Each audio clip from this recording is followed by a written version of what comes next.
Reacher Season 2's opening episode effectively revealed a mystery that is closer to the main character's heart than his brother Joe's murder. The adventure from the first season was closely related to Jack Reacher's background, and this is still the case in the second installment.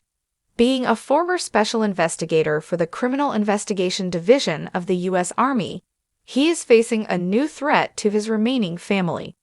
By the end of What Happens in Atlantic City, things have gotten a lot worse, and the usually stoic Reacher might be beginning to lose it. The setting of What Happens in Atlantic City is a Queens, New York home. Reacher visits Tommy Swan, a fellow comrade, along with two other members of his unit, Francis Neagley and David O'Donnell. Rather than him, they discover the body of his dog and indications that Swan has not been home for a very long time.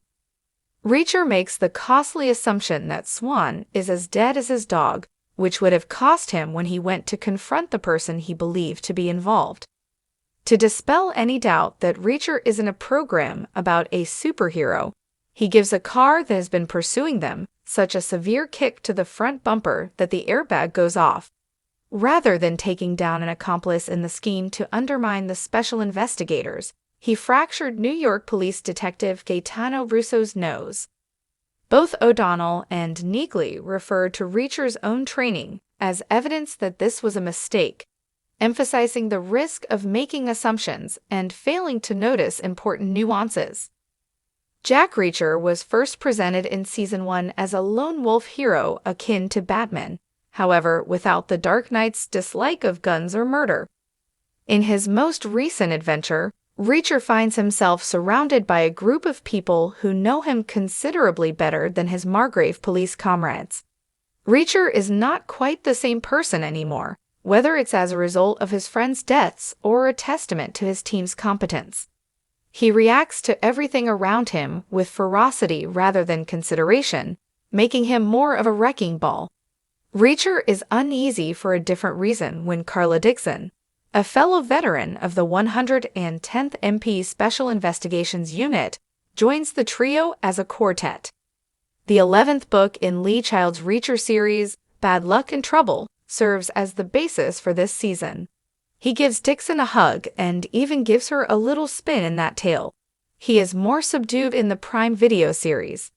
It is evident from the flashback and the episode's conclusion that Reacher and Dixon have been in a love relationship for a long time. In the service, they never followed through on it, but now that Reacher is no longer Dixon's Keo, they do. This demonstrates even again how Reacher differs from other action thriller stories of a similar genre. Dixon poses a direct question on why they never got together, choosing to avoid skirting around their emotions or putting things in a subtextual manner. Reacher is always engaged with women, both in the books and in Season 1, but Dixon is different. Given their shared past, Reacher will probably find it more difficult to leave her behind. It will be harder than it was for him to part ways with Margrave police officer Roscoe Conklin, at least. Reacher's storytellers pair them together right away in Season 2, saving the wait until almost the very end of the season.